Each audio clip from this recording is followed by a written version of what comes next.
You know, and I know, that I do not need to go on some long spiel about how Sonic games are known for having great music. It speaks for itself.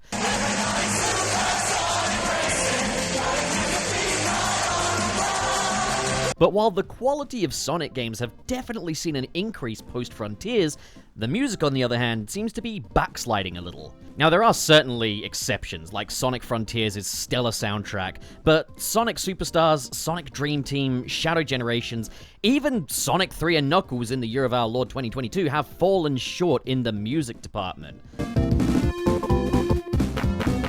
Admittedly, for a lot of different reasons. Now, none of these games outright present bad music, unless we're counting Sonic 3's replacement soundtrack as recorded on a YM2612 submerged in wet pasta, and some of those mini loops in Sonic Superstars. Like, sure, you can like it, but don't even try to make a case for a 15-second music loop on boss fights that can near the 5-minute mark, as it has the effect of turning these already tedious boss fights into an endurance test. Hey, have I ever expressed how bad the boss fights in Sonic Superstars are? I need to get it in writing from Sega that they're never going to approach bosses like that ever again. Pardon my language, but it sucks butts. The recent release of the Sonic Racing Crossworlds DJ mix was not only deflating to see that the soundtrack ahead was another step in a direction that I wasn't the fondest of, but also only compounded the shortcomings of recent soundtracks further, and I want to give a detailed case on why I think the new mentality towards Sonic music is just lesser compared to what we had before. Now, it is worth noting, I'm only going off of this DJ mix, the beta test released earlier in the year, and various videos that are ultimately smothered in characters exclaiming the same 3 lines over and over, as well as the loud car noises. Audio mixing hasn't been looking the best here, so pray for nuanced volume toggles. I just think it's very important to acknowledge that these elements could change in the final product. However, going by everything we've seen so far, I don't think what I want out of this soundtrack is at all what they're going for. So now I'm going to explain why the professionals are completely in the wrong for not doing exactly what I, Mr. YouTuber, want them to do. That's sarcasm, don't get your Twitter in a twist. So for that DJ mix, we've got new arrangements of Windmill Isle by Giga, Dragon Road by Camellia, Starlight Carnival by Toriana, Rooftop Run by T-Lopes, Sweet Mountain by Nanobi, and Radical Highway by Zardonic and Jun Senoi. A lot of names in there that I'm not quite sure how to pronounce, but I'm doing my best. Obviously though, this is quite a star-studded sound team just going by this, so please keep in mind nothing I say here is to undermine the talents of anybody involved. I'm also going to steer clear of saying things like, "this sounds bad," or anything like that, because what does that gain? What does that yield? It's art at the end of the day, and it's going to be subjective. I'm just here to make my own case. So, on to the DJ mix. Giga's remix of Windmill Isle starts with quite a chill, sunny electronic arrangement of the original track that retains the original violin lead and accordion accents, which is great. It's got a really nice summer vibe to it. Before ramping up to a drop into an all-electronic, non-melodic breakdown.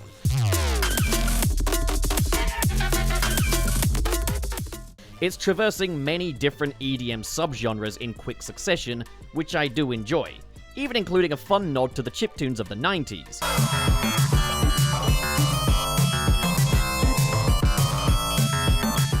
Overall, I can appreciate what this track is doing, although I really didn't enjoy the non-melodic stuff personally. Factoring in dubstep, it just sounds like 2010's background noise. I feel like you could trim this section out in its entirety and it would be a stronger song for it. We then transition into Dragon Road by Camellia, once again beginning with the same overall philosophy as Giga's Windmill Isle remix. It's an electronic version that retains the same leads and accents of the original track, but now it's underlined by a highly up-tempo drum and bass style.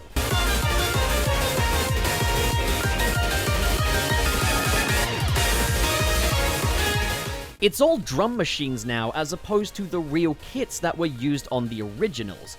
The breakdown on Camellia's remix of Dragon Road is a lot more pleasant on the ears than Giga's for Windmill Isle, as it serves as a piano solo, so it remains melodic.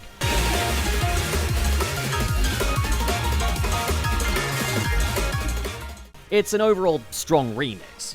We then transition into Galactic Parade by Toriena.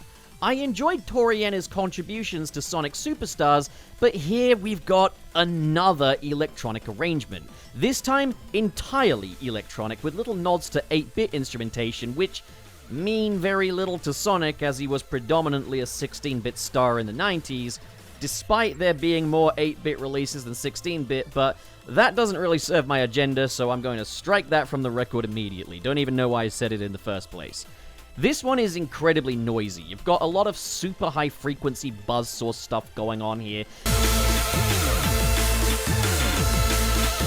before going into a non-melodic drum and bass fueled breakdown. This one isn't for me. It doesn't retain the jolly, vibrant atmosphere of the original Starlight Carnival track, or build on the original instrumentation in a meaningful way. Next up is Rooftop Run, or Market Street, as arranged by T. Lopes. Now, T. Lopes isn't exactly known for his work in the electronic genre, although I'm sure he can nail it. He's a very talented and versatile musician and composer. This track is once again an electronic remix of the original. However, T. Lopes delivers a less high-tempo drum beat with this track than the previous Drum Machine heavy tracks.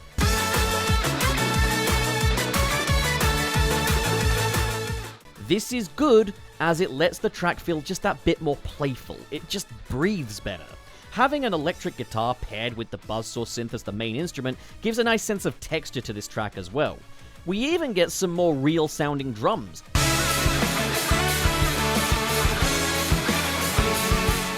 T. Lopes' track delivers the most instrumental diversity as far as the arrangement goes, and feels the most like a Sonic track. This is probably the best one, up there with the Dragon Road remix. Sweet Mountains remix by Nanobi is just not for me. It's once again an electronic remix with some trance touches in there. The instrumentation is bright, and that's about the only aspect of the track that's a match for the location as far as I'm concerned.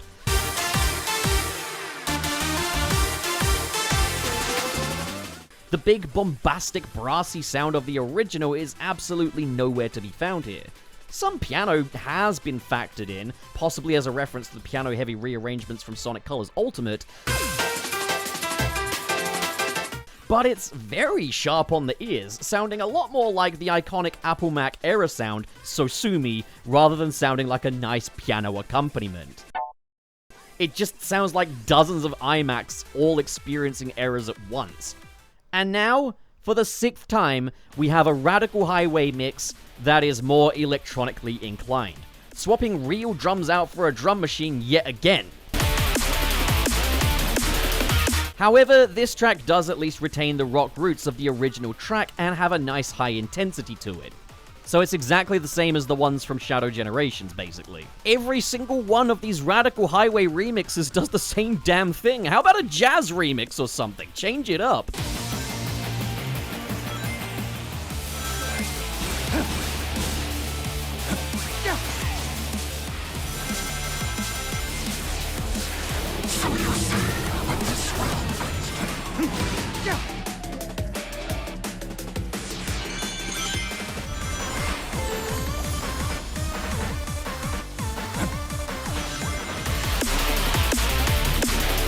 So, what's actually the problem here? Because it's not that all of these tracks are bad or anything. The problem is that they've completely flatlined Sonic's usual eclectic genre palette, something that's been slowly but surely happening over the last decade or so. Yes, individually, there are some good tracks here, but looking at the bigger picture, each arrangement here is just a far more electronically inclined version of its original counterpart, which really doesn't live up to the standard of the kind of rearrangements that you'd find in the original Sonic Generations and Sonic Mania. Sure, electronic music is an umbrella term and has many, many subgenres, and there are many of those on display here. But part of what makes the best Sonic soundtrack stand out is the eclectic landscape of genres and arrangements and how they play into the location and circumstance. So, let's take a look at some brief case studies of some great Sonic soundtracks from the past and how they kind of built up that expectation of what Sonic music is. But first, patron time. $10 tier. We got Z Whiteys, Just Another Evil Robot Clone Seeking Revenge, Xanderwolf, Ghostly Phantom, hey, Hey, that's Lancer from Deltarune in your profile pic. That guy's literally me. Twilord, KB, Sad Goku, Dare Denny, Kale Bennett dead from No Gen's mission ranking vid. I'm sorry. I just don't wanna. And Mr. SP, Sirius the Skeptic, and Biotin. Now for the $5 tier. Press play to Jason, Gideon Wells, Goober, Basic Content, Ben Raven, Reese Burns, Manauza, Go Cannon, Litzy, Silver, Josh Strider, Grant Allen, Zach Bukowski, Marv Animation, Joe Hengen, RT0, Carl X, SS06, and Vera Wild. Thank you folks so much for your generosity. New Figgies. The link, as well as my discount code, is in the description! Looking back at Sonic Adventure 1, Heroes, 06, Unleashed, Colors, all of those games' tracks are carefully arranged to match the tone of the stage. Especially if we look at Sonic Unleashed and its world adventure premise, they used world instruments for each track that would best reflect each of these individual countries. Sonic Colors has a very surf vibe for Tropical Resort, big bombastic brass for Sweet Mountain, East Asian influences for Aquarium Park, and a very orchestral kind of cinematic arrangement for Planet Wisp. Remember when Sonic Colors Ultimate did away with that in favor of EDM, and it completely decimated the tone of the level? Those remixes are infamous for that. Looking at what is, in my opinion, the absolute best Sonic soundtrack of all time, Sonic Adventure, you've got rock, jazz, funk, fusion, R&B, electronic, world, orchestral, hip-hop, and rap music, and all are executed beautifully, with even some crossover as rock elements make their way over to hip-hop tracks. For example, Red Hot Skull for Red Mountain. We transition out of the jazzy brass and piano-laden track of the exterior and move over to a scorching, dirty hip-hop beat with electric guitar on the main melodies.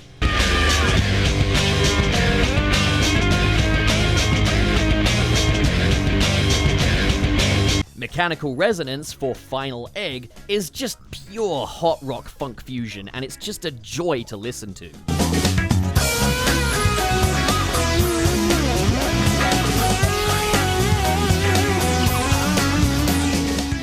But with Sonic music being incredibly energetic and upbeat, a real drum beat really complements these melodies. I don't know how to really describe these drum beats in music terms, but they feel as bouncy as Sonic does, and have tons of little fills and accents.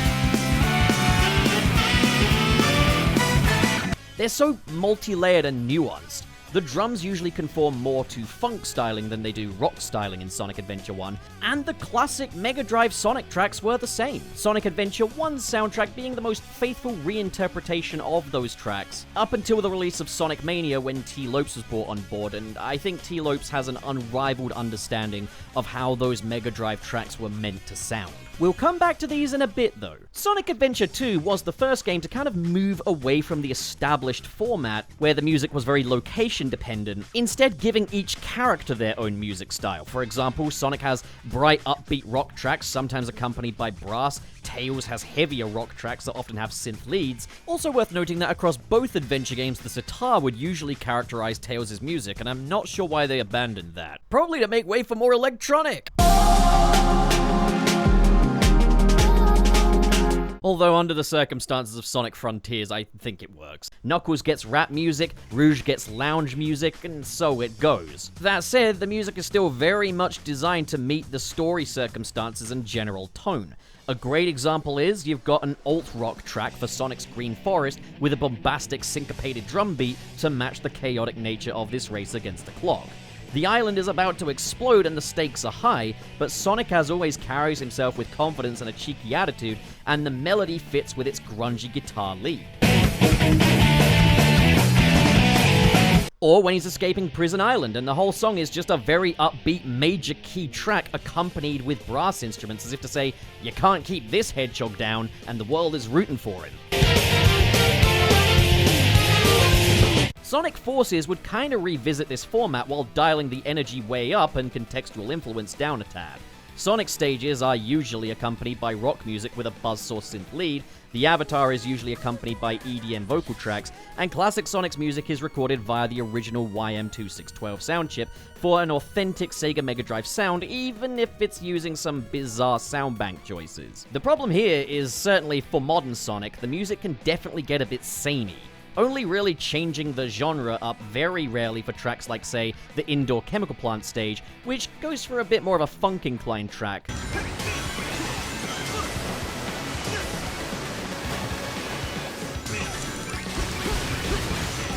But that's as far as it ever deviates. For Sonic Frontiers, we also adhered to this gameplay-style-driven music, as open zones would conform to orchestral atmospheric music, cyberspace would conform entirely to EDM, and boss fights would be metalcore, with the finale, I'm Here, bringing in symphonic elements into that metalcore music. Cyberspace is filled with different subgenres of EDM from different composers, the open zone themes have multiple movements as the tension increases, and use different sets of world instruments across the 3 primary biomes, so Sonic Frontiers shines as a varied and eclectic body of work. It's considered one of the best soundtracks in the franchise, and the music was definitely one of the game's highlights. Of course, these were all original soundtracks, rather than rearrangements of existing tracks. When it came to remixing the music for Sonic Generations, Jun Senoue would bring mostly rock, ska, and orchestral treatments to modern Sonic's tracks, while going for a synth-pop styling for classic Sonic's tracks, which fit really well.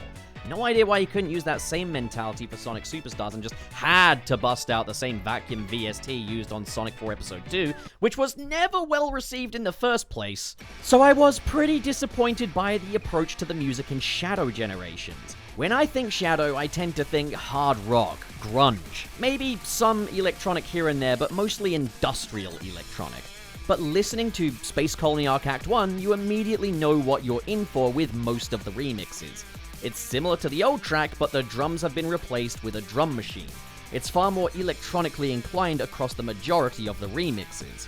Space Colony Arc Acts 1 and 2, Rail Canyon Act 2, Kingdom Valley Acts 1 and 2, Sunset Heights Act 2, Chaos Islands Acts 1 and 2, Radical Highway Acts 1 and 2, all use drum machines in the place of real drums, while either leaving the rest of the track mostly unchanged or going for a less melodic approach, with the machines seemingly replacing real drummers for the majority of this OST. You lose that bouncy, upbeat style, and okay, maybe for Shadow it makes sense to lose that, but I think what Shadow the Hedgehog did so well in 2005 was using grungier, messier drum beats that sounded much more energetic than these very samey drum machine libraries, which can best be described as fast. Just because the character is fast, that doesn't mean the music has to be. It's better to draw more from the character and setting than it is just the pace at which we move through. This isn't to say that there aren't some standouts as far as the more electronic tracks go. I like the Act 2 remix of Sunset Heights a lot more than I do the Act 1 remix, which is funny because that one's got a real drum beat and is a lot more rock inclined. I ultimately just want the music to be really cool more than I do it conforming to any one particular genre. But then you've got tracks like Chaos Island Act 1, which is mostly non-melodic. Radical Highway Act 1 is very much the same. Now, I'm gonna be real, if there's one genre in Sonic that I think needs to be kept to an absolute minimum, it's non-melodic. I don't see much sense in non-melodic music in Sonic. It can work for character themes such as Knuckles' theme in Sonic 3, which is entirely just a drum beat and it works really well. But it also works really well because it's the only non-melodic track in the game, so it has a different vibe when Knuckles appears. But non-melodic music for like 2 entire levels? I feel like that really misses the appeal of what Sonic music is and always has been. I mean, just look at the classic Sonic tunes. They are absolute earworms that will never leave your head. Someone who hasn't played it since 1992 will still remember the main melody of Chemical Plant or Casino Night, and it's because every track in those Mega Drive Sonic games leans heavily on catchy melodies with drum beats that complement them rather than overtake them. As for maximalist instrumentation, that was never even an option on the YM2612, but they were so considerate with their instrument choices that each stage was able to have its very own arrangement for each track.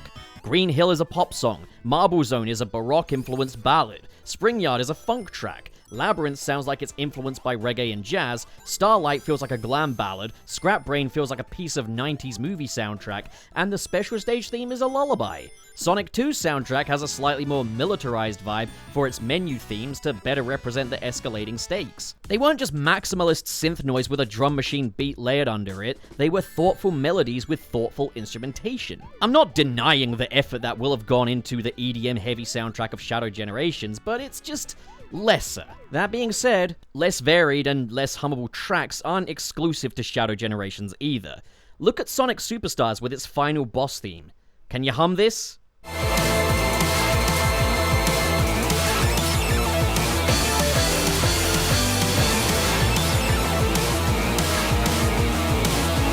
Now can you hum the final boss theme of Sonic 3?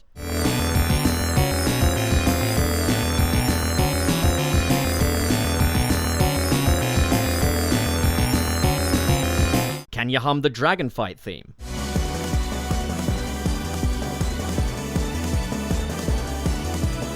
Now can you hum the theme of the Doomsday Zone?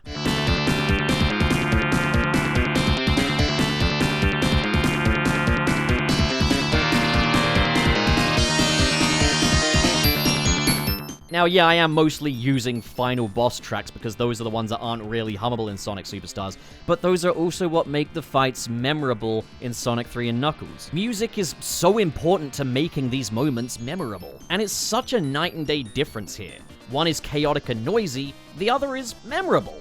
And I feel like that's the central appeal of Sonic music. That's what gets people singing along to completely non-vocal tracks at the Sonic Symphony. Sonic Dream Team is also evidence of a backslide in music quality in Sonic games. Despite Sonic Dream Team being an incredibly high standard of game, well, listen to a few seconds of the music. Listen to this here.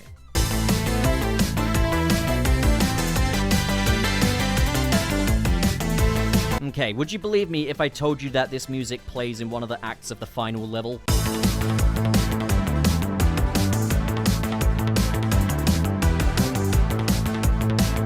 Well, this one here is just I Need a Hero. There's no getting away from that.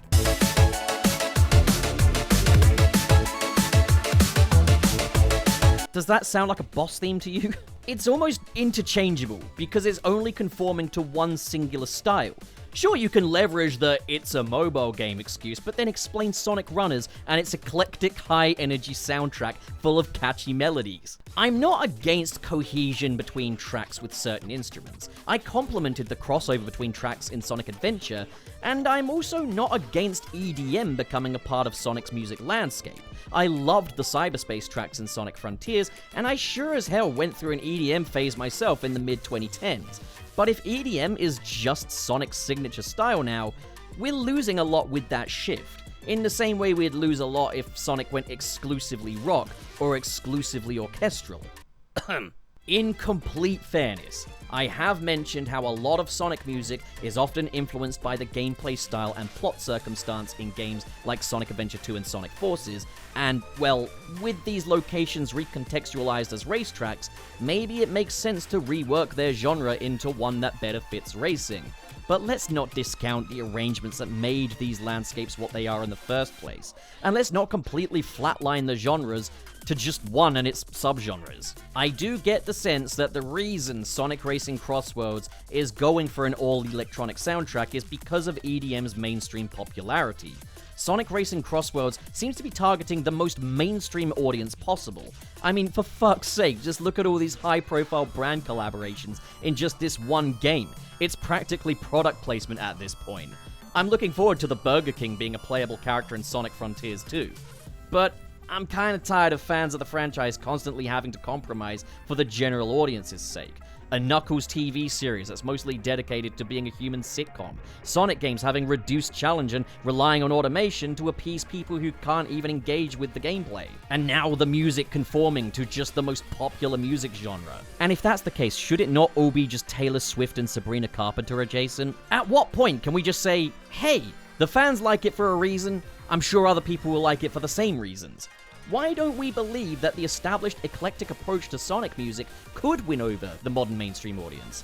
Non-Sonic fans were blown away by the metal tracks of Sonic Frontiers. It became a selling point of the game among music enthusiasts. It's not electronic music that I have a problem with. It's the reduction in other genres, and I'm really hoping that for the next mainline Sonic game, Sonic's sound team will turn things around. It's not that EDM doesn't belong in Sonic, because it absolutely does, as proven by Sonic Frontiers. It's that Sonic loses its identity when it is only one genre, and especially when we're leaning into non-melodic tracks.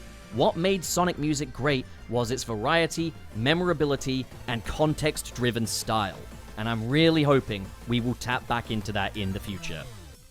Also, I don't want to show the main theme to my friends, it's embarrassing.